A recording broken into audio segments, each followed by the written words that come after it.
by the police, along with his personal home and the personal home of a city councilwoman.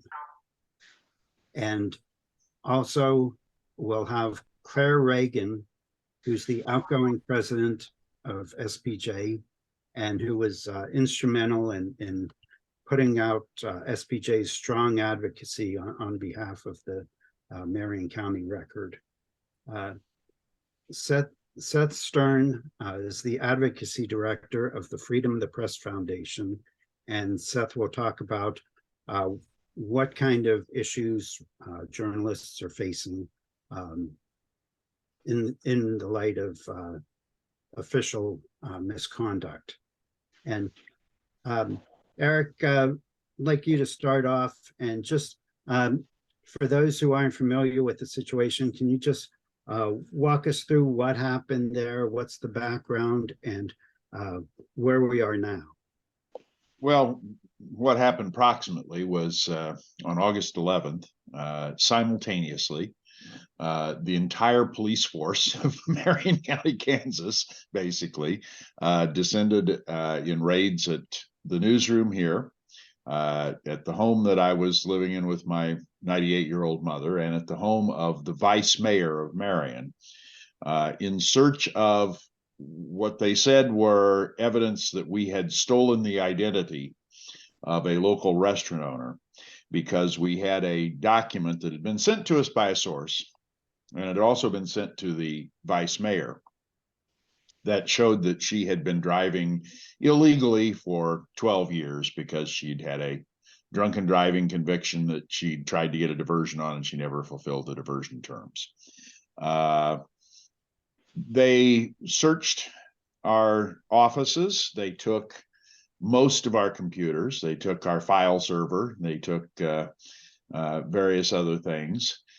They went to my mother's home where I was staying with her, and they stood around there. A couple of them stood there for 2 hours, and then eventually 7 of them showed up to take her computer along with my laptop and phone and other things. And they also took the computer and phone of the vice mayor. This was later, by the Wednesday of the following week, the Kansas Bureau of Investigation had intervened in this and had spoken to the county attorney.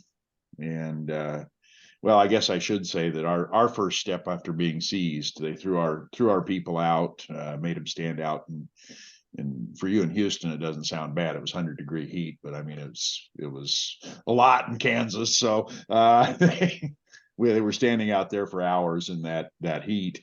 We went over to the district court office and said, we want to get the probable cause affidavit for the search warrant, because we didn't think we'd done anything illegal. We still don't. And the probable cause affidavit, we got a signed statement from the clerk that said that there was no probable cause affidavit on file with the court. That eventually was filed 3 days after the search. The inventory of search items that they gave us at the time, they later added things to it that they'd taken, including a copy of the data off of one of our computers. The KBI intervened, and by Wednesday which of course is the day after we publish, they decided that, the county attorney said, no, I didn't really look at this search warrant before it went through. I saw it on Monday and decided it wasn't adequate.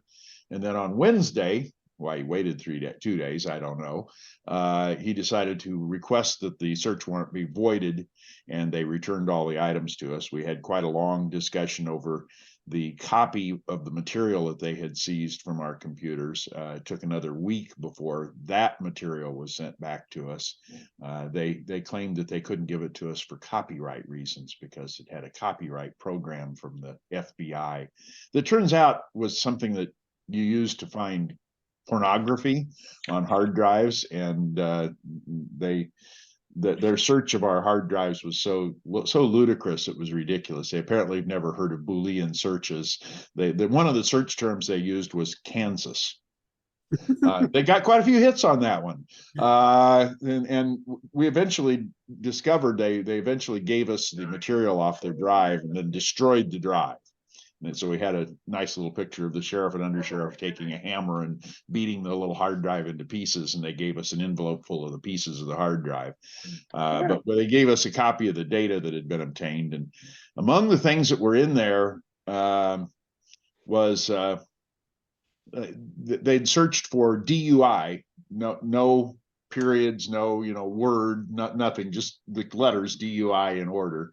And among the things that it uncovered was, because it was just the bits of that, it found that the bits for the letters DUI showed up in the 8th Judicial District's logo, which we'd had around for advertising purposes, and they got a lot of hits on the haunted hotels of Arkansas, which was a story that somebody who had applied for a job in 2017 had sent with these clips, and it was on our file server that the clips were still there, but they didn't find anything.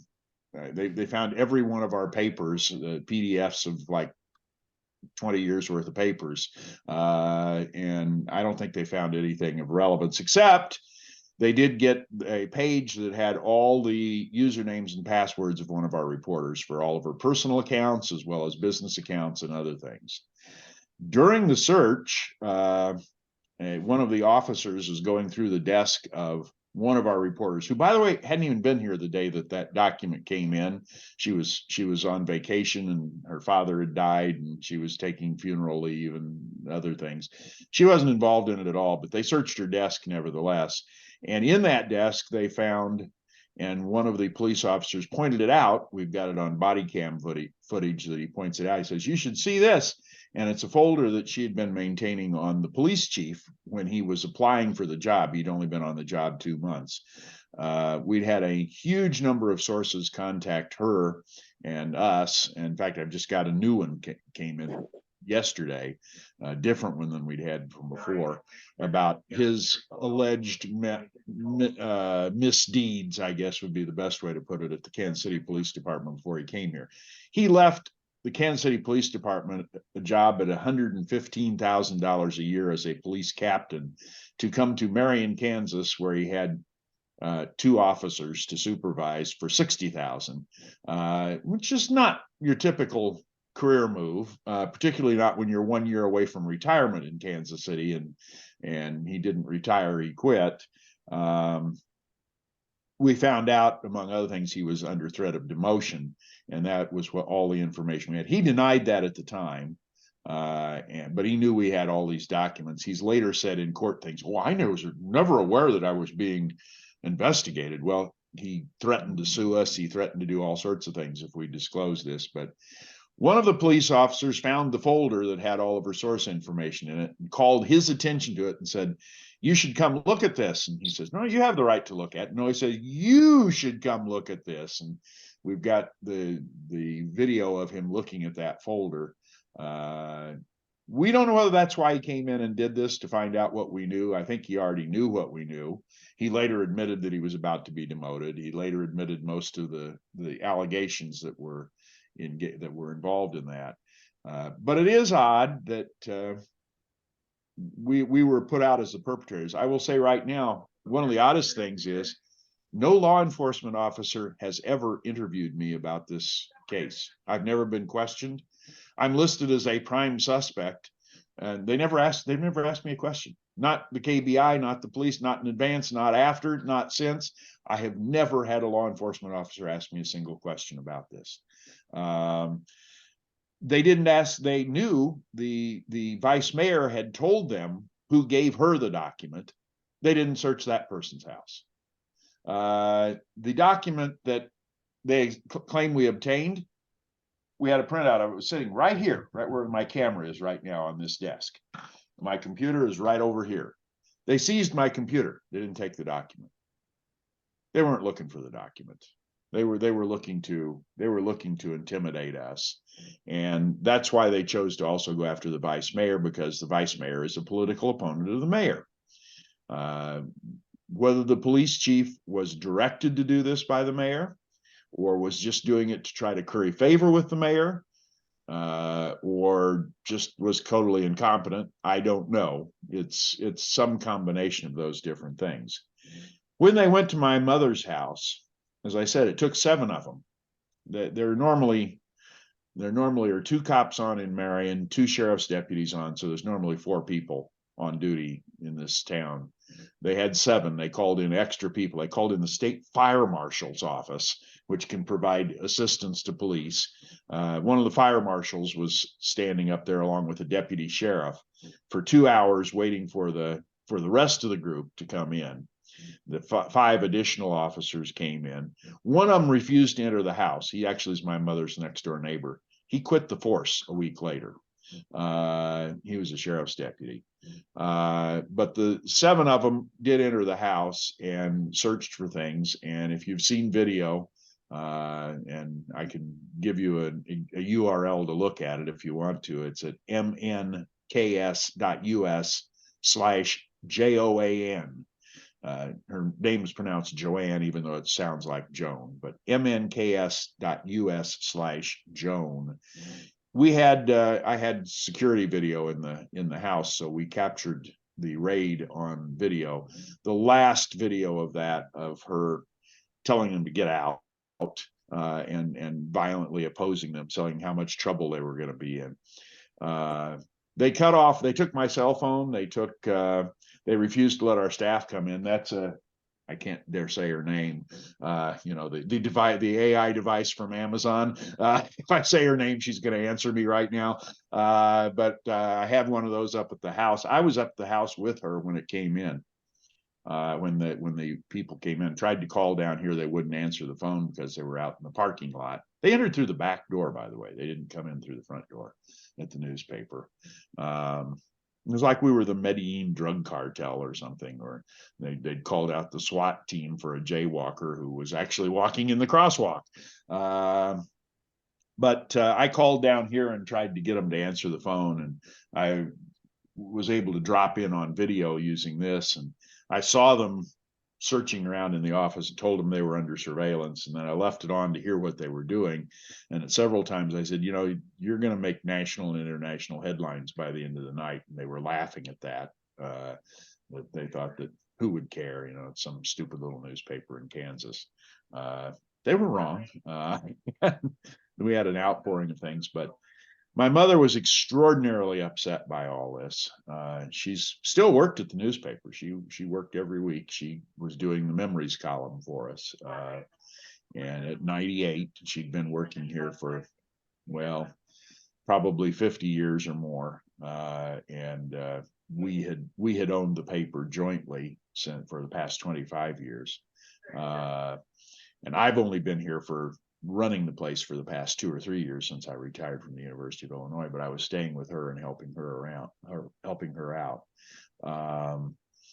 She was very upset. She kept saying, she actually told them at one point, he says, "You're going to give me a heart attack and I'm going to die and you're going to be guilty of murder." She died the next day of a heart attack. She said things like, I just don't know where are all the good people. Why are they not around? Why are they letting this happen? This was such an unusual thing, even unusual to the point that when we first contacted an attorney out of this, Bernie Rhodes from Lathrop in Kansas City, he said, "Do you have libel insurance?" I said, "Yeah." He says, there's a clause in there that says it will defend you against seizures. And I said, "Really? I never noticed that you had any clause like that." And they called up the insurance company, and they'd had this clause in their policy for, 20, 30 years. And they never paid on it. They'd never had a claim against it, but they were going to honor it, and they did. And it's such an unusual thing to actually go in and raid a newsroom. And particularly when it's obvious that they weren't looking for what they said they were looking for. And even if they were, first of all, why would we want to be this restaurant owner who's had multiple drunken driving convictions and been bankrupt and she's not somebody we'd want to impersonate. We wouldn't get any money out of it. We did not download the thing illegally. We got this document from a source who it turns out the reason we didn't use any of it, this was just a tit for tat in a divorce trial she was going through. She wanted to keep the cars from her estranged husband, and he was arguing that he should keep them because he was the only one who had a valid driver's license. And so he had leaked this to a person who leaked it to us and to the vice mayor, because the restaurant was applying for a liquor license at the same time. We didn't want to get involved in a divorce case, but we did want to verify that the document was legit. So we'd ask the source where she got it and how she got it, because there was a possibility she might have obtained it illegally. And we tried to replicate that process. In doing so, we called the state and said, well, she couldn't tell us quite where she got it. Well, the reason she couldn't tell us was because the estranged husband was the one who'd actually obtained it, and she didn't know. But we called the state and said, well, this is what we've got. How did you get it? How do you get it legally? Well, there's two ways you can get it. This one way is illegal, and then there's this other way that's legal. And we said, okay, click on it. We want to compare the document. We did. We didn't even print out the document, didn't download it, didn't do anything else, just verified that it was the same document that the person had given us a picture of on Facebook. And we told the police about this in advance of the raid, a week before the raid. We told them that this document had been sent to us, that it said these things. We weren't planning to do anything about it. We don't think there's anything criminal going on. We had contacted an attorney, but there were allegations that the local police were ignoring the fact that this woman had not had a valid driver's license for more than a dozen years and weren't arresting her.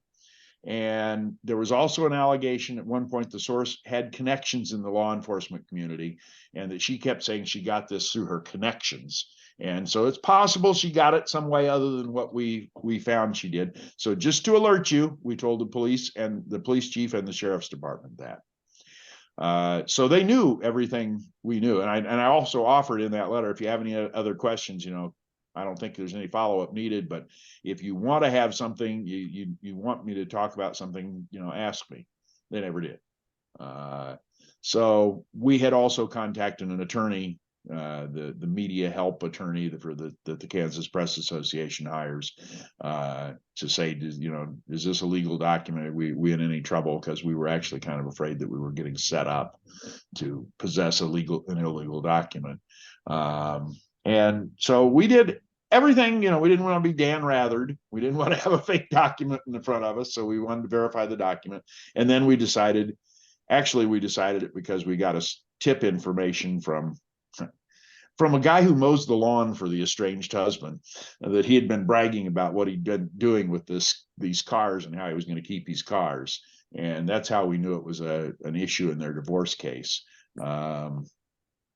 So that completely took us by surprise. The woman went to a city council meeting and accused us of stealing her identity, stealing the document, giving it to the vice mayor, and the vice mayor posting it all over Facebook. I talked to the woman right after that meeting, and she admitted that she knew that those things weren't true. She said, I know how you got it. My estranged husband gave it to this woman, and she gave it to you, and she gave it to Ruth Herbal, and Ruth Herbal sent it to the vice mayor, sent it to the city administrator. And that's exactly what happened. I didn't disclose who it was that had given to us because she was confidential, but Ruth had disclosed it to the vice mayor. So everybody, and Carrie Newell, the restaurant owner in question, knew all these facts immediately after the meeting in which she accused us of the other things. I've later asked her why she did that. And she said, that's good because that's what the police chief told her. The police chief had pulled her aside. She did not call to report a crime. The police chief called her and said, you've been the victim of a crime. And here's what we're going to do. Here's how we're going to prosecute it. And whipped her all up. And she's the type of person that she's a Facebook troll. I mean, she goes on Facebook pages and posts nasty things about anybody and everybody. She's somebody who over time has been our greatest friend and our worst enemy. And a week earlier, she'd had us thrown out of a public meeting that a congressman had at one of her restaurants because she didn't like us. at that time. But, you know, 2 months before that, we'd been her best friend because she was suing somebody and we'd covered her story. She's very, very vitriolic person who goes from thing to thing. She then filed a report with the police a few days later, accusing me of threatening her, that I would release this document if she didn't drop her complaint against my suing. I said, it's already been released. She later told me that she denied most of the statement that she'd given to the police. It was a little difficult. The pieces of the statement were not released under Open Records Act. The attorneys had to go fight to get the full statement, and then she denied that the statement was accurate.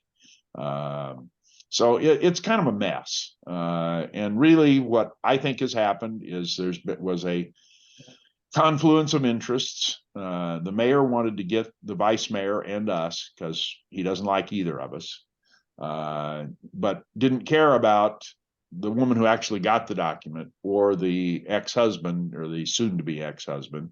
They got Carrie all whipped up to make a noise about it. They decided that they were bragging to other cops that this was going to be the biggest raid in the history of Marion County, and they were going to really put us in our place. And that's what they were doing. They were just bullying us. They were just trying to bully us. And they picked on the wrong place to bully. It might have worked in some cases. This is my retirement gig.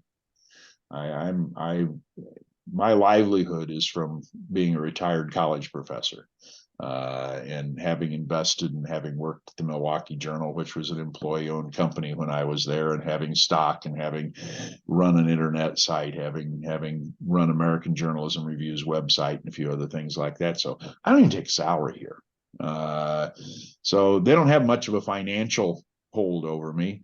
They don't have much of a social hold over me because they can, deny me the good tee times at the golf course. Well, I don't golf. I did once. I shot a 72. I stopped midway through the third hole. But there's not a whole lot they can do. And we had some pretty good reporters. We've lost one since then who's too upset by the stress of working here in a community that, not because she's physically afraid, that the police chief now eventually suspended and quit. Took him 6 weeks to suspend him. The mayor refused to suspend him till pending the outcome of an investigation. I said, haven't you ever heard of, you're suspended with pay pending the investigation, which is, also called vacation. No wrongdoing put in there. No, he was going to wait till the outcome of the result of the investigation, which still hasn't concluded.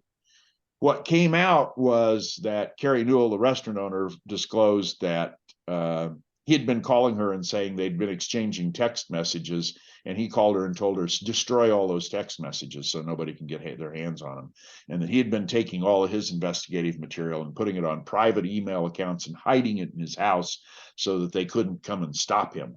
And when that disclosure came out, I think the city's lawyers told the city, you'd better suspend this guy finally. And they suspended him, and then he quit within 2 days after that. The upshot of all this, other than the fact that, my mother died and of the stress, the coroner's report says it was the stress of the raid that contributed to her death. I think she would actually feel good about that. When you're 98 years old, there's a whole lot, you'd like to go and have birds singing and your family members around you and all the rest of that stuff. The squirrels that she used to feed and come up to the door and whatever else. But other than that, at 98, you don't have a lot that you can influence in the world. The video of her objecting to the cops being there is part of what made this story big. And I think she would recognize that. And she would say, her defense of the First Amendment, defense of the Fourth Amendment as well, and basically the rule of law and civility and everything else in this world, was a good, as good a way as you're going to go at 98. I mean, it's gives you something to go after that. Since then, we have been just deluged with offers of support. We've received literally tens of thousands of emails and letters and other things. I will say that we've received a few from, the people who want to wear aluminum foil around their heads to get the aliens away from reading their minds. But other than those, we've received not one single negative note. We've received not one thing that said, you're not above the law, you media people. And we've received it from left wing, right wing, every side. I was remembered going through on, and I went through one note, and I was just going through reading them. And it says, well, your police chief and mayor must be Democrats. And I clicked to the next one. Your police chief and mayor must be Republicans. It literally was like that. The coalition of people. This was one of those things that happens that unites people. It was sort of like, it's a taboo. It's the constitutional equivalent of incest. It's just wrong. And everybody seemed to recognize it. And one of the groups that was most recognizing of it were law enforcement officers. We heard from, I don't know how many current and former law enforcement officers, including a part-timer on the Marion police force, who said that he will refuse to work a part-time shift as long as the chief is still there, who said, my first day of training 30 years ago was, you don't do things like this. So the reaction has been overwhelming, not so much within the city of Marion. And part of that is that this is we've spent about 20 years living under we don't discuss things in public. We make decisions. We decide what we're going to do depending on what we're going to do. There's rules. Don't worry about that. We'll just waive all the rules for everybody that we like. We've eliminated the comment portion of the city council meeting. They can't comment until after the city council has acted on things. They come up and present the city council. Here's this 98-page document that you need to approve it tonight. And well, did you provide it to us with the packet of information before the meeting? No, we didn't have time, but you need to approve it tonight. So say yes and approve it. It really has been a very top-down organization. And if you, in a small town, challenge that. Now, fortunately, I'm not talking about anybody individually here. There's no individual who owns a gas station. But if you own a gas station in this town and you go against the mayor, you're not going to have any business. They're going to boycott you. They're going to get away from you. They're going to ostracize you from their group. They're not going to invite you to whatever goes on. And there are people who are scared of that. People will come up to me quietly. Had one come up to me last night at the grocery store and, oh, how awful this is, but they aren't going to talk in public. They still aren't. And that's actually one of the reasons we need a newspaper. We need a newspaper because we have to give voice to the people who are afraid to speak, who are afraid to have their voice heard. Democracy isn't, pardon me, this is off in the background here. The democracy isn't just about listening to other people's views. It's also about speaking your views and making sure they come out. I'm sorry, we're getting an error that's our system checks itself every so often. Eric, I hate to interrupt you, but yeah. Could you put that link to that video on the chat, and people might want to copy it and take a look at it after the meeting?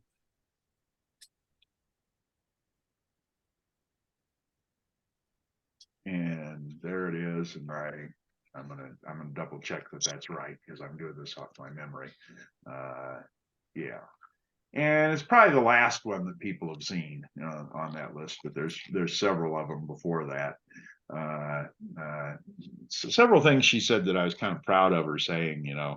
She started off saying, I'm an old lady, and then she sat back and checked herself and says, no, I'm a person.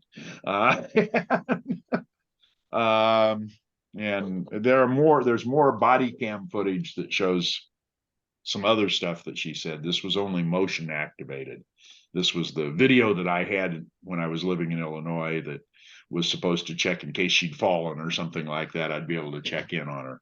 And I just didn't take it down after being stranded here during COVID and deciding to just retire because online classes are terrible. And they don't achieve a result. But anyway, we're now working through it.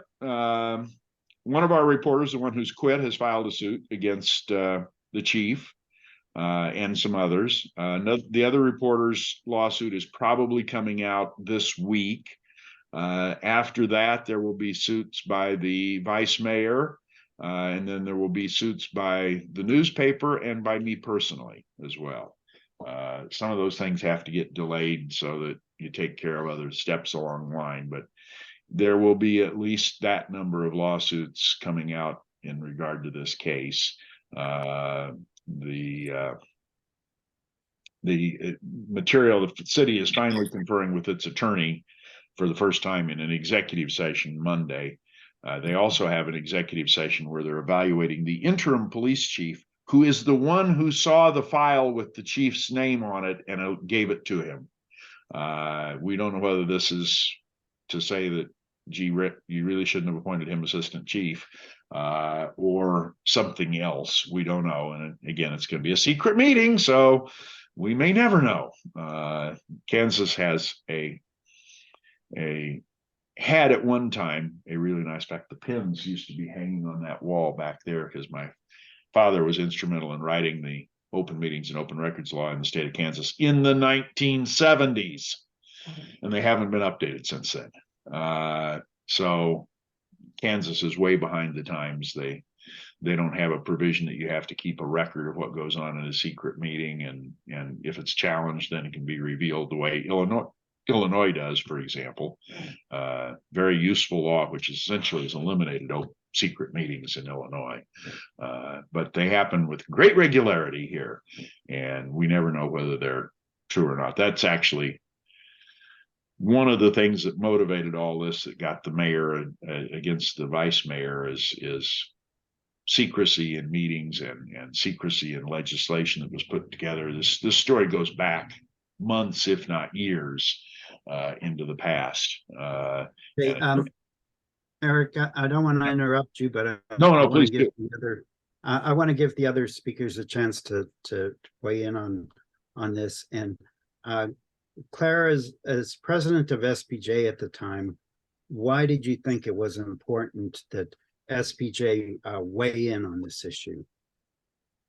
Well, at SPJ, we were outraged and caught off guard, like most journalists and most Americans were, at seeing such an egregious attack on a newsroom. SPJ has been around since 1909. And one of our core missions is to defend the First Amendment and freedom of the press. And so we stepped right up and joined a coalition with Reporters for Freedom of the Press, and also issued a statement. And then just 2 days after the raid, we held an emergency board meeting and allocated $20,000 of our legal defense fund to help the Marion County Record in its defense. So, it's just, that's what we do at SPJ. It's the best that we do at SPJ is advocacy, support, and solidarity for journalists. And what do you think that journalists should do if confronted with this kind of situation? Who do you call? Who gets that first phone call about what had happened? Well, when the news broke, actually, there was only one news source on Friday, the day of the raid. Eric, you might confirm or deny this. I believe only the Kansas Spectator had covered it at first.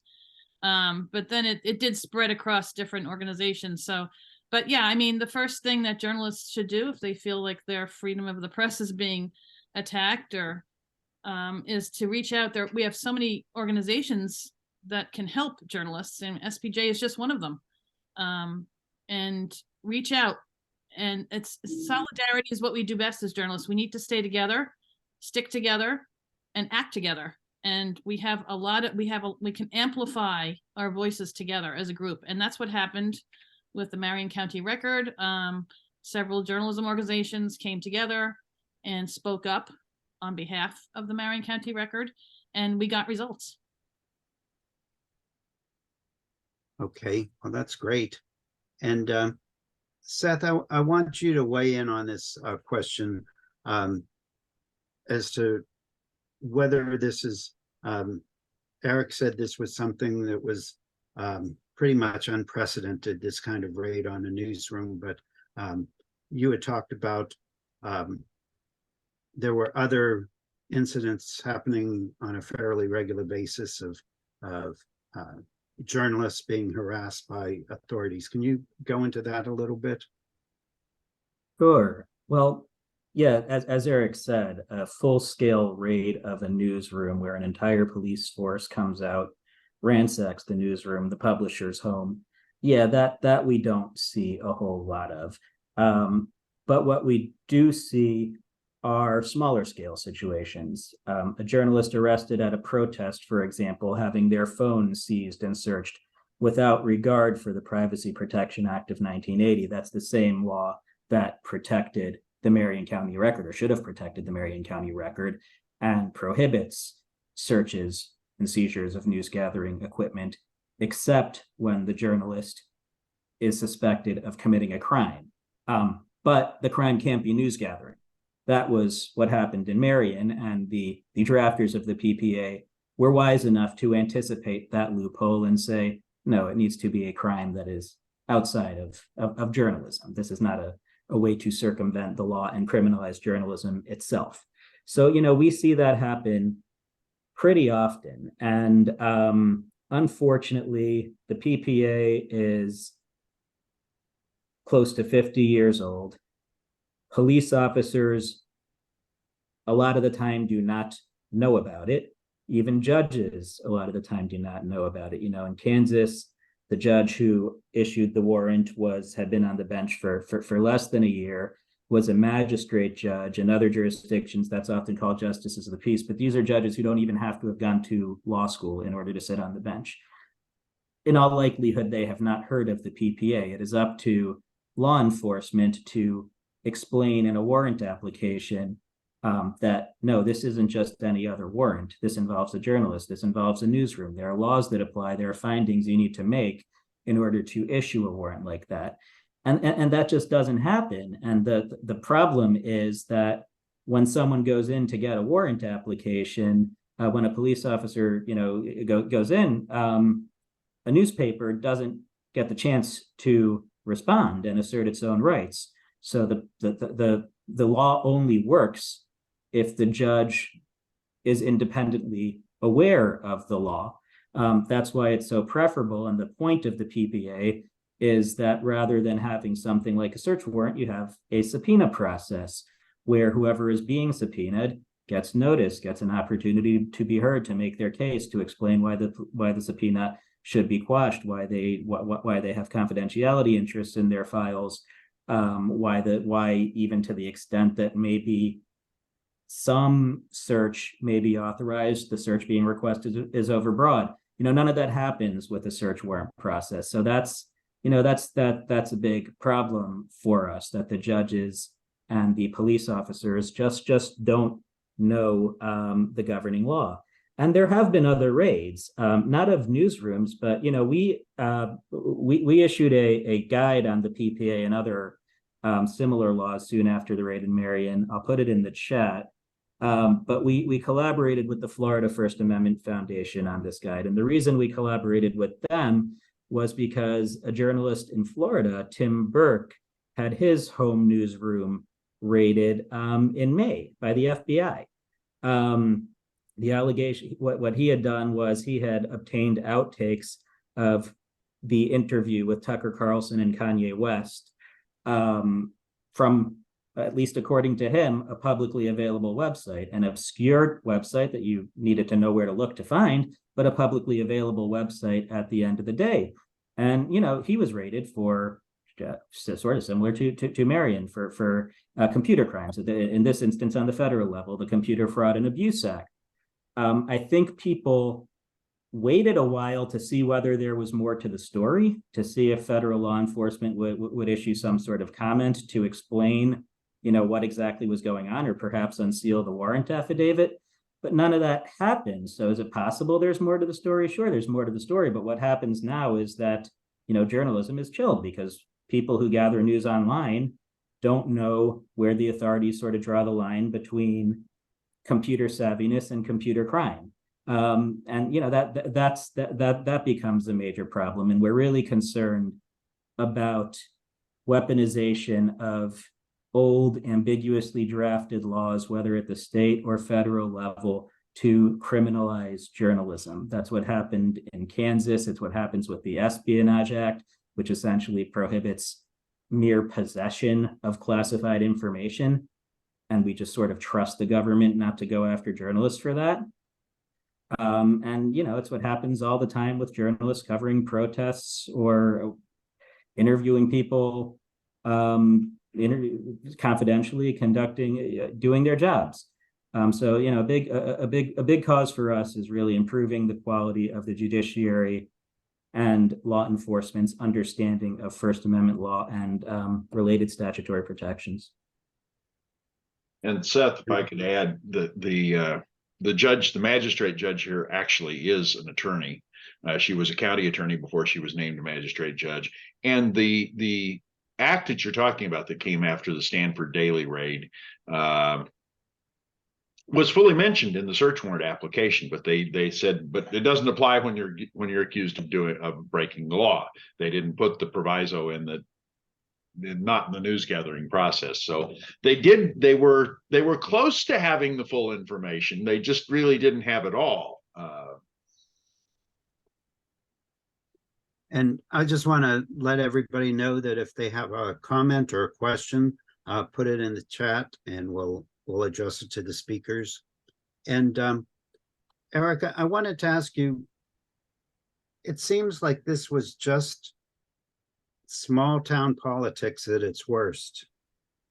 And I know I've worked for small town papers and things can get pretty petty, but wasn't there anyone in this process that said, let's think about this a minute before we go ahead with this? I think your characterization's right. I think it was small town politics. And I'll give you an example as to what happened before. And the reason that the mayor dislikes the vice mayor so much is that the city council passed a resolution put forward by a bond council. And trust me, folks, in small towns, the bond councils and the League of Municipalities and all this are not friends of democracy. They are friends of making things work as smoothly as they possibly can for them. There was a proposal that went up last year to we can fix our streets so much better because we'll just have these bond issues, and it allows the city administrator, we don't even have to hire an engineer to put things on the list of improvements that are needed, and anything that's on the improvements we can get a bond for, and this will lower your taxes. Isn't it wonderful? We've done everything perfect for you. And we're even going to publish this wonderful thing. It was a charter ordinance that they had to do exercise home rule. Section 1 says all those things. Section 2 says, oh, by the way, we don't no longer have to have bond elections. We don't have to have elections to issue bond issues. We can just have the city council just do it on their own. And if the public wants to complain, they can complain. They have 30 days to get 40% of the signatures of the last people who voted, and then they'll have an election on it. And oh, by the way, they don't even have to say that they're doing this by ordinance, which is required to be published. They can do it by simple resolution. They left Section 2 out of the city newsletter when they posted this law in the city newsletter, which, by the way, should be one of those really strong arguments against allowing cities to publish legal notices on their own websites. But they left it out. The vice mayor didn't like this, voted against it, ran a petition drive against the charter ordinance. It went to an election in December and was rejected by voters by a 9-to-1 margin. The month after that, the mayor started a recall petition against the vice mayor, accusing her of violating the Open Meetings Act. Yes, because the city administrator had sent a note out saying the new council packet is posted on the website, and she'd accidentally hit reply all and replied to the entire council, thanks. And this was deemed a violation of the Open Meetings Act that the mayor tried to get a petition drive to have her recalled for doing that. He failed to get the number of signatures required. And after that, it was sort of open warfare. If you go back and look at city council meetings, you will see that he spent most of his time lecturing her about how horrible she is and how awful she is, and in questioning that, did you or did you not? I mean, it reminded you an awful lot of McCarthy, and that was the attitude that led up to this. If you crossed the mayor, you know, you were going to have hell to pay, and the bureaucrats knew that the mayor was out giving out raises to city employees, which he didn't have the authority to do. The statutes say that the city code says that all raises must be approved by the council, but he decided that he had the ability to give people raises himself and just did it. The rule of law just vanished. And when the rule of law vanishes, things like what they were doing with us, well, who cares? There's no rule of law anymore. But it was basically bullying, and it was against the vice mayor for her having discovered that. There's also a very strong misogynistic trend that any female council member has been treated like, you know, you're an idiot. Don't question what us good old boys have decided to do with the city. And we had been reporting that. So we're an enemy. The vice mayor's an enemy. The police chief's trying to curry favor. You're right, Jim. It's small town politics, but it's the type of thing that is happening. And what worries me is that there are so many small newspapers that are now owned by chains that they, oh my God, don't get us involved in a lawsuit. You know, first of all, they wouldn't even be covering these stories because they don't cover anything. And then there are a few that have been bought out. You know, the longtime editor and publisher retires, and the assistant secretary of the Chamber of Commerce buys the newspaper and says, now what am I supposed to do with this newspaper?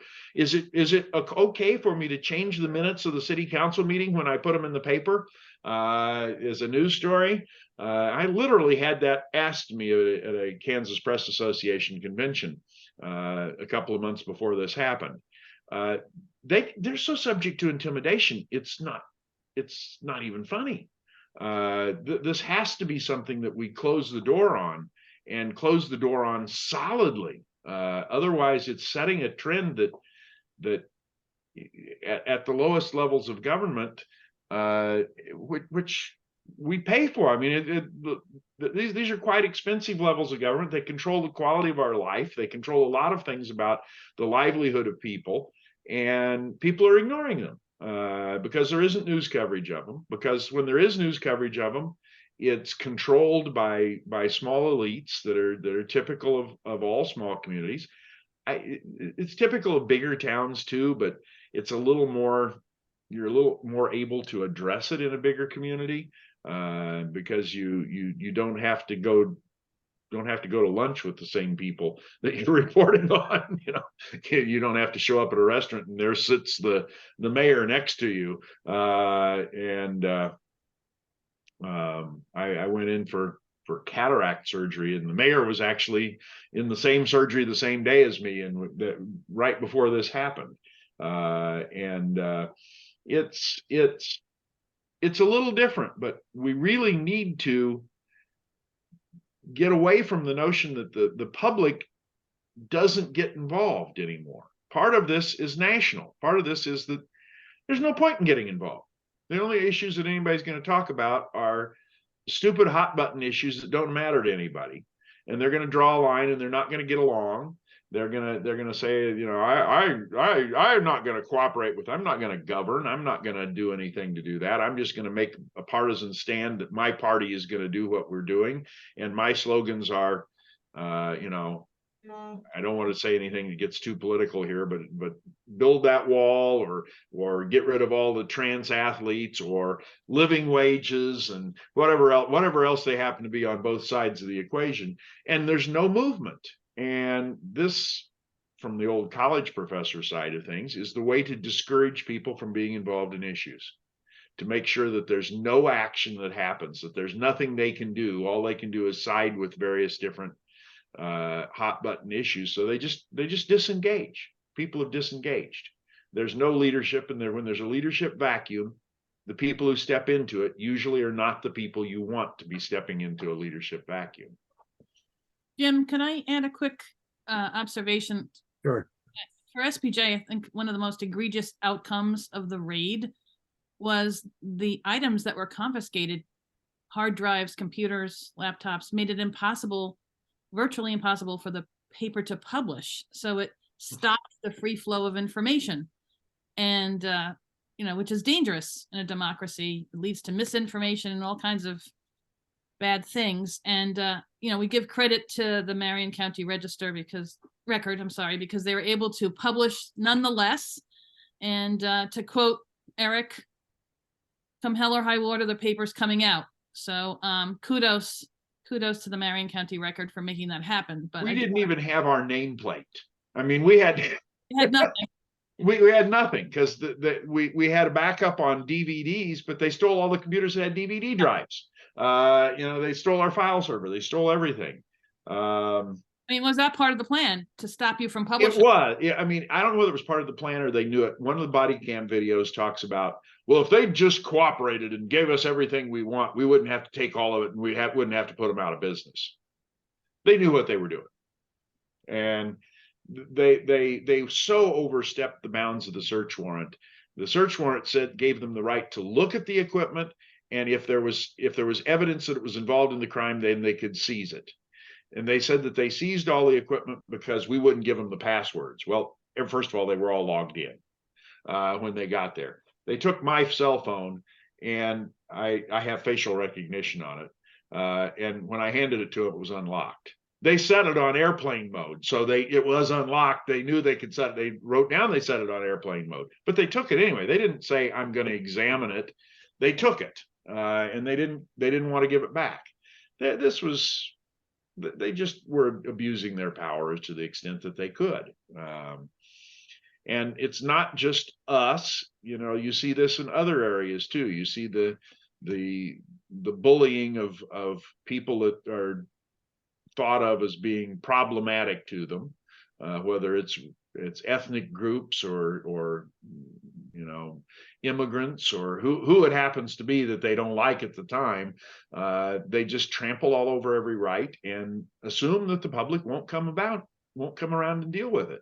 The nice thing in this is groups like SPJ, groups like the Reporters Committee for Freedom of the Press, and the public. I mean, I think the public is more important than any of this, came out to defend us. We now have, we're the 122nd largest city in the state of Kansas. We are the 8th largest circulation newspaper in the state of Kansas right now, because of all the people who signed up for subscriptions as a way to support us. So it's the public outpouring has been considered. We just yesterday got all of the credit card orders finally put through. We had a backlog of 5,000 credit card orders that, we don't have this e-commerce site that automatically takes the credit card and puts it through. It sends us the number, and there's a little person who has to sit and punch it in on a little keypad. And we've had volunteers in here, and they've been volunteers from out of town. Yesterday, I had people come through who are from Montana, and were en route to Texas and drove out of their way to come see our newsroom. We're now the tourist attraction in Kansas. We used to have in the state the world's largest ball of twine and the world's deepest hand-dug gas well, and now we have the little newspaper that people tried to put out of business. People come by and say, we had a tour group from Lawrence on Tuesday. Rarely a day goes by that we don't have somebody come in and just want to take pictures of our office or shake our hands or stand outside and take pictures of the front door. There's a memorial that people in town put together very silently. They didn't want credit for it. that it's flowers that they tend every day for my mother, and has a picture of her on it. And they've been tending it every day for the past month and a half. And people will stop and take pictures of that. It looks like what they did outside of Buckingham Palace when Princess Di died, except it's, much smaller scale, obviously, but the same type of thing. And that public outpouring has just been tremendous. And it has actually got people interested in maybe talking about things. There's a race for city council in town, and all the filing deadline was well before this, but all the candidates are now talking about the need for greater communication and openness in government. And that just didn't happen. They used to portray the Open Meetings Act, and this is the greatest impediment we have to governing because we can't come to agreement. We need to have more closed meetings. And now they're all saying, no, we don't need to do that. We need to be open. We need to bring back the public comment time. We need to, not act on things immediately. They adopted a budget here in town in the middle of all this, which is really the story that we should have had. The city council never looked at a single thing in the budget. They were given a budget that said, here's what we're spending. And yes or no, vote on it. It raised taxes by a considerable amount. And we would ask council members, what are you raising why are you increasing the levy in this? One that was really interesting because they'd lost most of their police force earlier this year. They had 5 full-time positions, and they've had basically an average of 2 people filling those positions all year, but they showed current year expenditures are going to go up $100,000 over what the previous year was. Well, how can that be? Doesn't make any sense. And why are they going up another $100,000 next year? Then we'd ask council members that and say, well, I don't know. That's what they gave us. These are the people who are supposed to be voting on laws. Why do we have a city council? If they don't really make any choices, they're just rubber stamping. Is this just like a student council in high school? It's a fundamental threat to democracy that this is part of. It is small town politics, but it's also a diminution of the role of citizens and their ability to control their government. Okay, we're right at the 1 hour mark. I think we're going to move ahead if all the speakers are still willing to stay with us. Yeah. So, okay. Sandy, you had an interesting question. I think it was for Eric. Can you go ahead and ask him? Yes. So I'm full disclosure, I'm from Kansas. I was a student of somebody that Eric knows who drilled into us that our entire existence was about holding the powerful to account, no matter where we were. That was our job every day, day in, day out. And not to cast aspersions on other journalists, but there was a national story that came out that used the word aggressive as if it was surprising that a small town newspaper would be aggressive in its coverage of local government, which wasn't my experience working in a small town in Kansas, and it wasn't my experience working for my mentor for his paper either.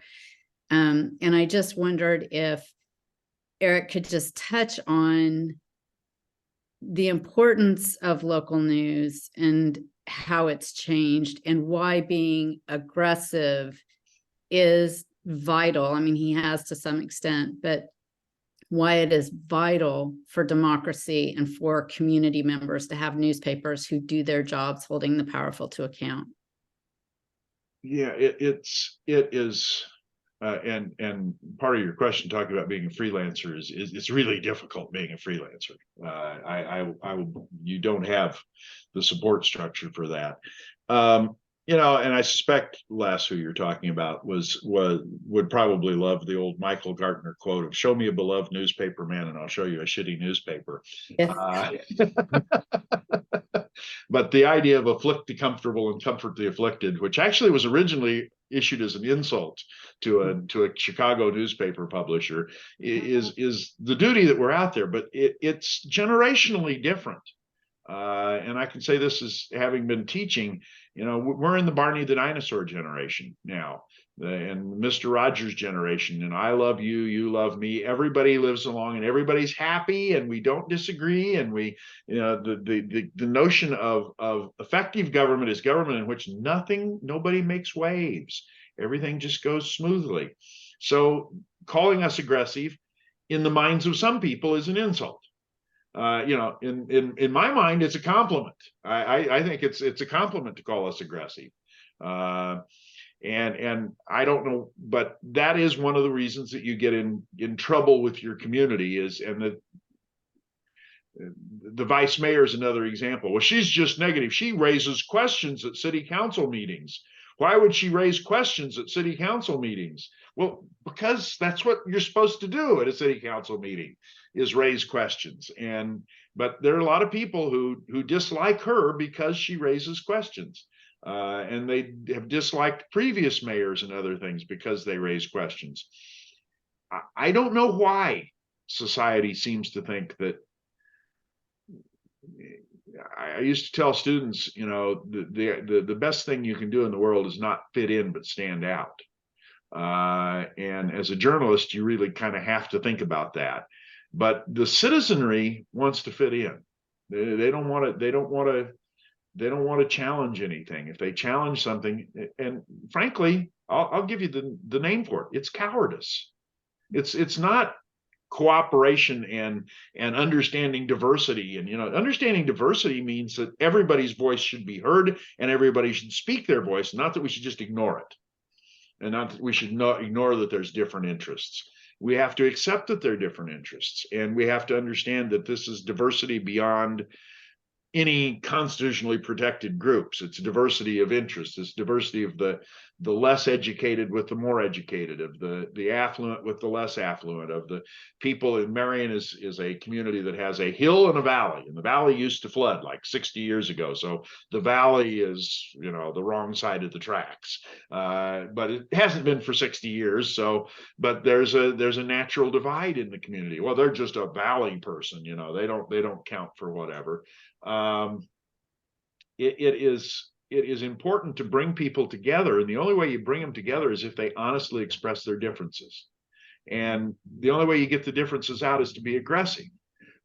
So we should revel in the fact that people do this. It's Churchill and the idea of, you know, democracy being a very bad form of government because, well, there's this arguing and there's all the rest of this stuff, but it's a hell of a lot better than the other alternatives. I mean, you know, you want a government in which everybody agrees with things. You know, ask the people living under Vladimir Putin how that's going. Ask the people who were living under Adolf Hitler how that was going. See what they did when they didn't question what Adolf Hitler was doing. And see, this is where atrocities come from. This is when democracy goes away, not existing because everybody's just happy and we all get along and everything's universal. You can still have. I chaired a very contentious committee at the University of Illinois that oversaw all the educational policy on campus. And we had a rule that every vote we took was unanimous. But that was after we would spend hours and hours and hours, you know, making sure that everybody's views got accounted for, and we managed to come up with a compromise. Now we revel. I mean, look at the speaker's race in the House. You know, oh my God, he might compromise with somebody. We can't have him. We got to have somebody who's going to draw a line in the sand and do all this. People are revolting against that. I think one of the reasons that they want to get along is that they've seen this, and they've seen the devastating effect it has, and don't want to be part of it. There's no healthy middle ground. And the best way to change the world, and I frankly, one of these people, I don't care. I'm kind of Thomas Jefferson on this, that if you give people knowledge, they'll maybe come up with the right decision. They might not, but they're still going to come up with something, and eventually it'll probably be right. But they have to have the information. You notice the things that have changed in this world have all changed because people have more information. They're able to relate to individuals. They're able to say, oh, this person is a real person who has real issues, and I can recognize that instead of them being this distant stereotype that we don't do. So more information is essential to democracy.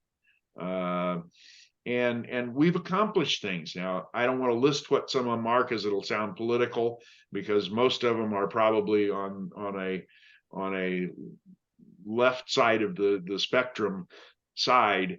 But we've changed our attitudes. Society has changed its attitudes on a lot of issues because journalists, and primarily, have said there are real people who are in this situation here.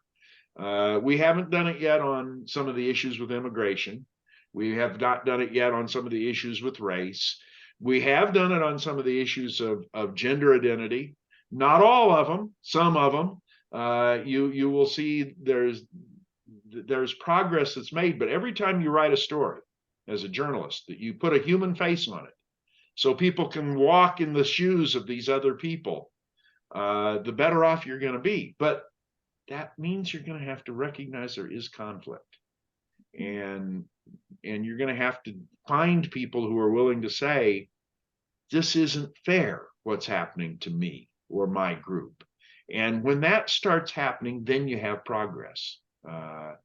This is a lot of this stuff is things that we fought a war over back in 1776, and we need to kind of get back to them.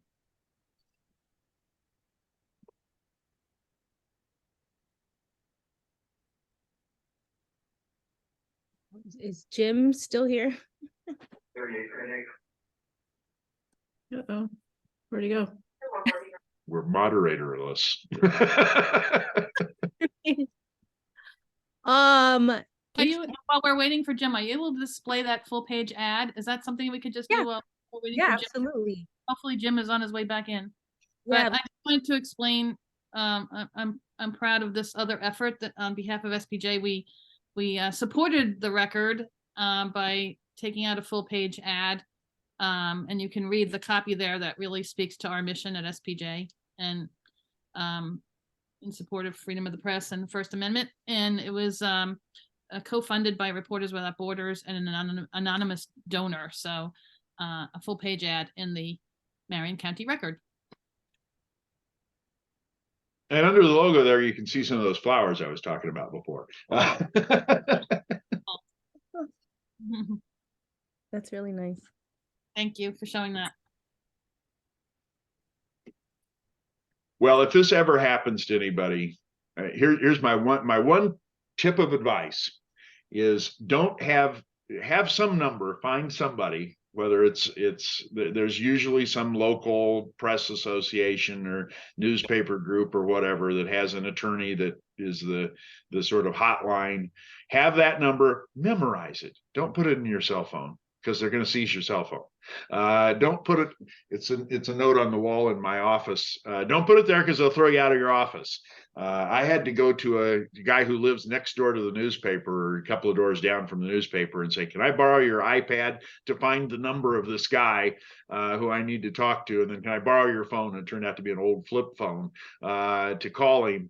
But then he called the news operation that was mentioned before, which is an online news operation, and the Kansas Newspaper Press Association, and they got things started. And then the TV stations rolled up here, and then the Wichita Eagle rolled in, and the Kansas City Star rolled in, and it over the next course of 24 to 48 hours, before you knew it, we were all over everywhere.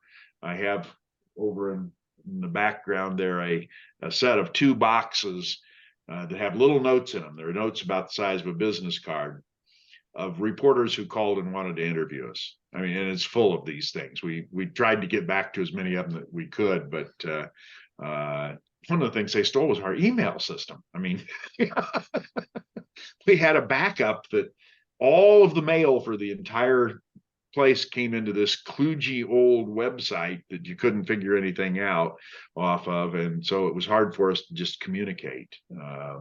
I ended up going back and using my old university email account for a while, which probably was a violation of the law. I shouldn't say that. Don't come and raid me. But we couldn't get anything out. But keep those numbers handy. They're useful. Good advice.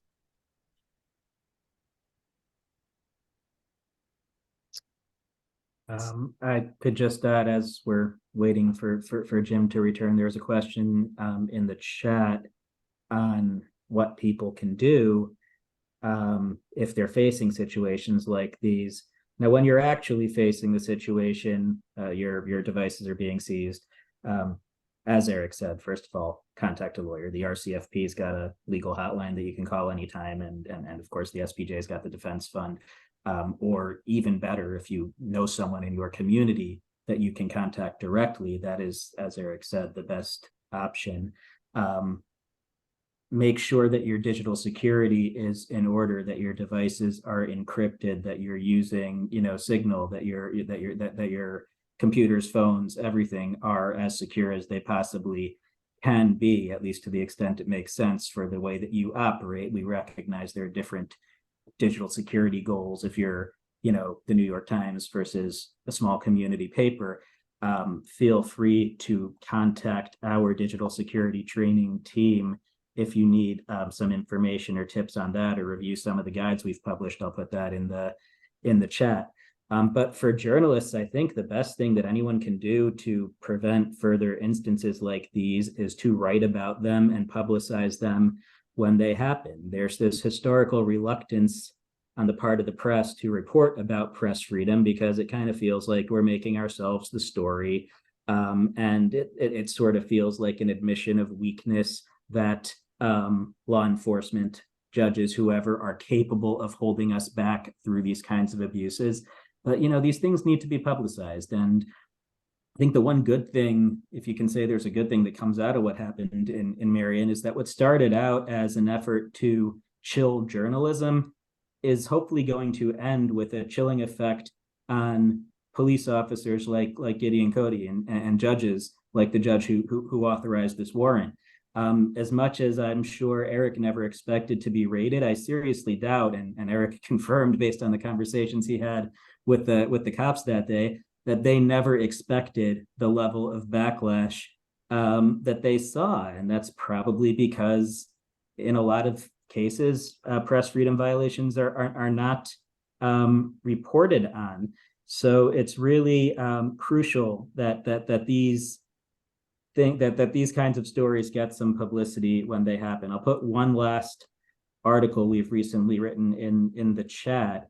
And I mean, this is about a recent arrest of a journalist in Arizona who was recording police arresting someone who is accused of trespassing quite violently, keeping a distance, not interfering at all with the arrest itself, not standing in anybody's way. And he was himself violently arrested. First, he was tackled, shoved away from the scene, told to stay on the ground. When he got up off the ground and asked the officer who had assaulted him for his badge number, the officer turns around, runs toward him, says, "That's it, you're under arrest." Now that got hardly any coverage, despite that there's body cam footage of it that clearly contradicts the narrative that police were putting out there. It's a good story. It hardly got any coverage.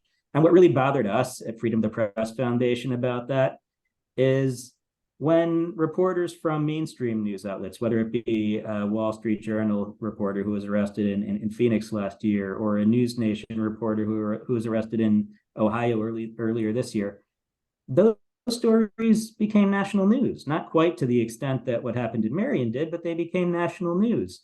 And the same needs to happen with these incidents involving reporters who are not household names. Obviously, the Marion County Record is not a household name. That is one exception. But for the most part, there's this sort of startling disparity in the attention that press freedom violations get, based on whether the news outlet is, part of the mainstream. And that's unfortunate, because when these cases result in legal precedents that are unfavorable to the press, those legal precedents bind the Washington Post just like they bind some freelancer. So, if we want to keep these things from happening in the long term and want safeguards in place, both in the court of law and the court of public opinion, The most important thing journalists can do is just write about it when it happens. Not everything needs to be front page news, but there shouldn't be silence either. Can I, Yeah, and- could I just add quickly to Seth's point, that obviously this case illustrates that small newspapers, small news organizations, small town news organizations are vulnerable, especially vulnerable, more vulnerable than bigger ones, but not defenseless. I mean, the public and journalists came together and amplified the situation and protested it and raised awareness about it. And that's the power of the situation. And the need to object and object strongly is important. A few years ago, we had a reporter who went out and covered a car accident, and an emergency management official came up and demanded from her the card out of her camera, and we did not report it. We went to the county commission and boss and said, you give that back to us or we're going to report it. And they gave it back to us. And I now kind of regret that we didn't publicly say something about it. I will also say that one of the reasons I think personally that this story managed to come out there, as I said before, putting a human face on something makes it a lot more easy. I think that was my mother's role in this. She was the human face that made people understand what this was, that they could recognize that here's a woman who's lived in her house for 70 years and now finds herself with 7 cops standing there trying to seize her computer over what? That was resonant, and they can see her fighting back as best a 48-year-old can probably do, but she was 98 at the time. So the other thing I would advise is, and I've had lots of conversations with our attorney, Bernie Rhodes, about this. Bernie is never, he says one of the problems he's always had with newspaper and TV station clients is that they all, we aren't going to discuss that. We're going to do this is part of the, no, you don't have anything to hide. Be open. Tell everybody everything. I have a deal with Bernie. I don't tell him what to say. He doesn't tell me what to say. We're under no restrictions whatsoever about what we can say to the media. I will answer any question anybody puts because I have nothing to hide. This is, PR 101. The more you're open with things, the better your case is going to get out there. And we as journalists need to practice what we would preach in that regard, and be willing to tell everyone what's going on and why it's happening and how we've dealt with things and what our difficulties are and why we think we've been wronged and whatever else. But just being open, being available. I mean, there are a fair number of people I didn't get to out of my basket of media requests, but I've talked to. Yeah, I talked on the Dan Le Batard show on ESPN. I mean, I don't know why, but I had Cuomo talking to me, and he was other journalists like me, and I said, "You're not a journalist, Cuomo," but I didn't ever say that on air. But a bunch of other people that have done it, and I will also say, as a journalist, if nothing else, there's a fun part of this. You can get to be exposed to so many different reporters who have so many different levels of expertise. My favorite being an MMJ from a Wichita TV station who came up here and listened to one of our city council meetings. And he got done with, they'd been talking about taxes in the meeting, and he came back and says, they were talking about this thing called mills. What's a mill? I'm like, okay, there's a little gap in our knowledge here for covering taxes, and particularly in the state of Kansas when everything is a mill levy. So, but you get different interview techniques. You even run across people that the Stanford Daily case involved Felicity Barringer of the New York Times, who had interviewed me 20 years ago for a story on online. She contacted me after this and said, "Now make sure you don't get anything wrong about the Stanford Daily case."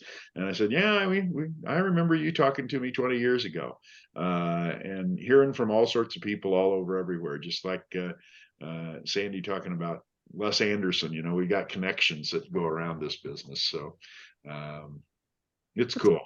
I'll just say too, I mean, not that anybody asked or cares. I've just been around a long time, and I left the business. And I feel like that as journalists, we've sort of internalized some of the dialogue from when there were mistakes, big mistakes made, that, you know, somehow our jobs aren't special. I feel like in some ways we've internalized, you know, that we cannot talk about what we do or be proud of what we do or push back on this nonsense very loudly. And it's been a source of frustration since I've returned to news, because I have a big mouth. Les encouraged me to use it. And I will always push back on this stuff, because what we do is incredibly important. And if we're doing it right, and we're doing it with high ethical standards and integrity, then we cannot let the bullies silence us and make us stop what we're doing.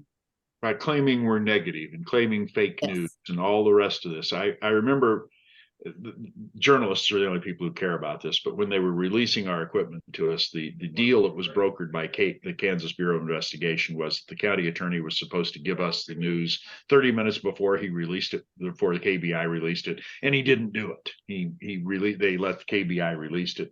And about that time, there were 20 news crews standing in this newspaper, and I just decided, I'm going to call a news conference. So I just walked up to the front and said, let's have a news conference right now. And somebody started talking about this idea of the aggressive and negativity. And I said, okay, let's just stop. I'm a college professor. I want to show of hands, people in this room. How many of you have been accused of being negative in your news coverage? Of course, every hand in the news went up. How many of you have been accused of doing fake news? Every hand in the room went up. This is, you know, it's just part of the cost of doing business. I mean, we're going to be accused of that, and we don't want to think negatively of it. That's one of the problems that I will tell you. That you hear this, and other former journalism professors have heard this too. That the college kids these days, I don't want to work in journalism. I want to work in public relations where I can be honest. Mm-hmm. Mm-hmm. Duh. I will usually then tell them a story about a person who used to work for a charity I knew in Milwaukee, whose basic job was that this big donor would come down from way up north, and her job was to find female companionship for the day that he was in Milwaukee to give his donation. I said that you don't hear about the things that happen in public relations, because public relations doesn't cover public relations. Journalism covers journalism. So you're going to hear about every bad thing that ever happens. And you need to keep the spirit and understand that this is a vitally important role in democracy. And you know, I've been an SPJ for 50 years. I joined in college at University of Kansas. So, and I've paid my dues every year since then. And most of the time I got flyers about how you want to buy insurance, and I didn't care about that. But when push comes to shove, the SPJ's there, and this is what they're there for. And maybe we have to put up with a little insurance salesman talk every once in a while too. So Thank you so much, Eric. I'm inspired by everyone's contributions to this conversation. Thank you to everyone who's attended, even those who had left. Your presence here means just so much to kind of back this foundation we have built as a community, and that your actions being here today really supports that journalism is important, media is important, and the public is important. And so we appreciate your time and energy for to be here. That being said, I'm just going to kind of wrap this up by any final questions that wasn't addressed in the chat. Anyone here want to chat it, or feel free to unmute and ask our wonderful attendees here, if that's possible. This is Claire. I just want to say thank you to the Houston chapter of SPJ for sponsoring this wonderful program. Thank you. Thank you guys so much for agreeing to participate. Yes. thank you for inviting me. Yes. Yes, thank you very much. Thanks so much for putting this together. It's a great conversation. Thank you. Big kudos. All right. Well, Jim would obviously give his thanks as well. He put this presentation together, this event first. He's in charge of programming, so we'll be sure to give our kudos to him as well. Yep. That being said, Sandy, is there anything I left off? We feel good to I'll stop recording and stop sharing, and then just say we're good. Thank you guys for doing that. Thank you. Thank you, Seth. Take care. Thank you. Bye-bye. Bye. Bye, Bye. everyone. Thank you. Thank you. Such an inspiring. Thank you, Eric. Thank you. Bye, everyone.